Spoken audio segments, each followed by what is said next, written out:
কি আশ্চর্য ব্যাপার, মানে মন মানসিকতা সবসময় নষ্ট হয়ে যায়। কেমনে এই সমস্ত কথাবার্তা শুনলে মানুষ তো ঠিক থাকতে পারেন। কি ও কাকা, কি হয়েছে? কি সমস্যা? কি আপনার?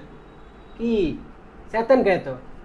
আরে বাতিজা আর করছে, আমি এনদি হাঁড়িয়ে আইতে আসি, ওই এনদি স্কুল এখানে আছে না, হ্যাঁ ওই স্কুলের মধ্যে দেখছি লেদা লেদা হলাইন্ডে ম্যাডাম একজন হলা বিশ্বকবি কবিগুরু রবীন্দ্রনাথ ঠাকুর। আচ্ছা তুই ক, এখানে কি এই এই যে বিশ্বকবি কবিগুরু এখানে কি সম্মান দিল না অসম্মান করলো? কথা মিয়া, আপনি আসলে বুড়ো হয়ে গেছেন। দেন আপনারা হয়তো বুড়া বুড়া কই, আসলে আপনি আসলে বুড়ো হয়ে গেছেন। আপনি বুড়ো তো হয়েছেন, আপনি আরো বুড়ো হয়ে গেছে। মিয়া কবি গরু নো, কবি গরু নো, কইছে কবি গুরু। আপনি কানে বেশি মিনছেন মিয়া।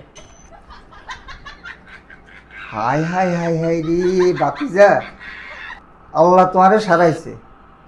আমি আরো চিন্তা করছি এইটা লই, এই বিচার এটা লই আমি ওই স্কুলের প্রিন্সিপালের কাছে যাইয়াম যে আপনি কোন ধরনের ম্যাডাম রাখছেন স্কুলে, ইলাদা আলাদা হলাইন রে এদিন কি শিখায়।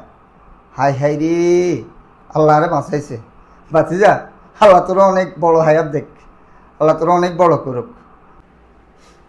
ও কাকা যাক, যাওয়েন না হয়ে গেছে, ভবিষ্যতে সামনে এরকম করিন টরিন না।